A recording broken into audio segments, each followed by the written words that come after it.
The biggest mistake I made in my career, as I was planning out this video, I thought of like a whole notebook worth of mistakes, but there's one big one that really takes the cake. And worst of all, I'm pretty sure a lot of entrepreneurs are making this one too, some without even knowing. So let's talk about it. Don't make this mistake, because I did.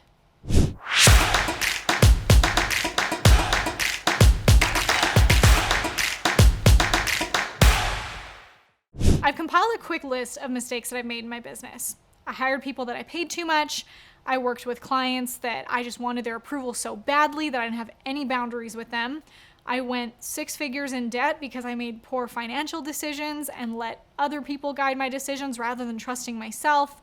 I found myself in relationships or business partnerships that took advantage of me or went toxic. But all of these boil down to this. These were all symptoms of this wiring of needing to prove myself and find validation externally. Leave me a comment down below if you've ever been guilty of looking outside yourself to feel better about you inside. Now, I gotta say, there's part of this desire for external validation that served me to a point. It's gotten me to where I am today because, well, having a chip on your shoulder can be a really strong motivator. But what got me here won't get me there. What got me here is unsustainable and depressing and not in my best interest to carry on this way. The truth is, I think all entrepreneurs in some way start their businesses from this place of proving themselves, maybe to a parent to get their approval, or to a teacher or someone who told them that they couldn't do it. Or maybe subconsciously it's to the mean kids in school or someone that rejected you that you now want to show, look at me now. But then at some point, I believe entrepreneurship exposes your false beliefs and the weaknesses or areas to grow. And the desire for external validation can shift into challenging your capacity, creating for fulfillment rather than applause. But I just also want to say, for anyone listening that might be recognizing part of themselves in this, know that I can shake hands with my past and appreciate and forgive that version of me and thank her for growing through it. So the biggest mistake that I made in my career was that I looked for external validation. I took so much self-worth from my business, my clients, the amount of money that they would pay me. And as a result, I neglected my own self, my family, the people closest to me who already loved me. I didn't need to prove myself to. There's a sticky note I have in my computer in my office that says these 3 words that I recommend for you to write down too. Be, do, have. And when I see that, it reminds me, who do I need to be? What do I need to do to have what I want to have? It's about being that identity internally so that your identity drives your behavior, who you are being, the things that you do that creates the outcome that you want to have. But most people work backwards from have, do, be. Once I have $1 million, then I'll be happy without any thought of who they need to be on an identity level to do those things, to be that person, to have that outcome. Now, I also want to point out the difference between be, do, have versus fake it till you make it.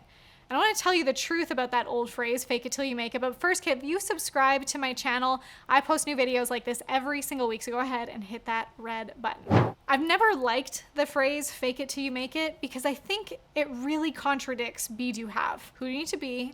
What you need to do to have what you want to have. When in my business, I'm spreading a strong message of authenticity and vulnerability, the last thing I ever want anyone to be is fake, especially in such an important journey of impact that requires intentional and continuous self-discovery. If you fake it till you make it, no one will believe you when you start to be yourself. I think it's better to cut the BS positioning and show up as a student making progress. The real ones will see right through it, and then you wonder why you get stuck playing small. Think about that. I think about the patterns that I found myself in. I had so many jobs, one after another, that my boss was toxic. My relationships around me were abusive or dysfunctional. But the common denominator is you.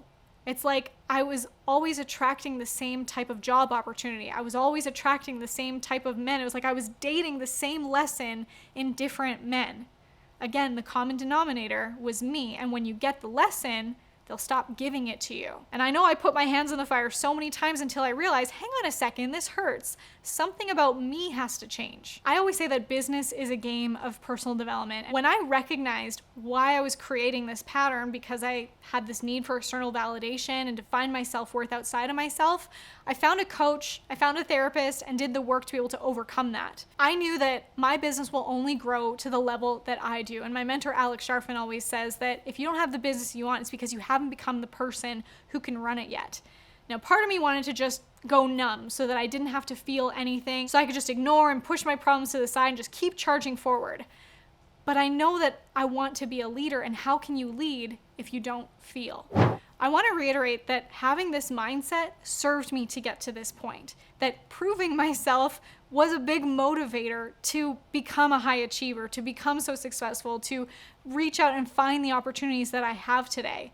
However, you may find yourself at a place in your business where you're like, you know what, this fuel source is not serving me anymore. How can I change my fuel source from something that's causing pain to something that fuels more passion? And I found that transition was so much easier when I surrounded myself with coaches, mentors, leaders who were an example of what I wanted to be. Whenever I find myself being tested and maybe being drawn back into finding that external validation or self-worth from something outside of me, I remember another quote from my mentor, Alex Sharfin.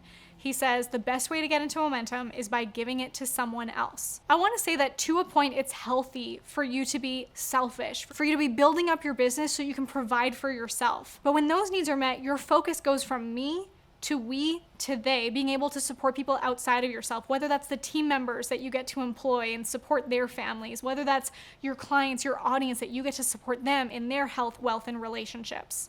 And the best way that I can give momentum to other people, which also helps give momentum for myself, is when I can share with you access to some of my highest performing, most revenue generating campaigns that you can plug and play into your business. My superpower is helping people to generate leads and sell those leads into high ticket products and services. So I want to give you access to a free private training where I can show you exactly how to send those leads from hello to high ticket. These were all symptoms of this wiring of but these were just be who you need to be, do the things you need to do. Oh no, hang on. So it's better to cut the BS. I finally went through the experience through therapy, through coaching.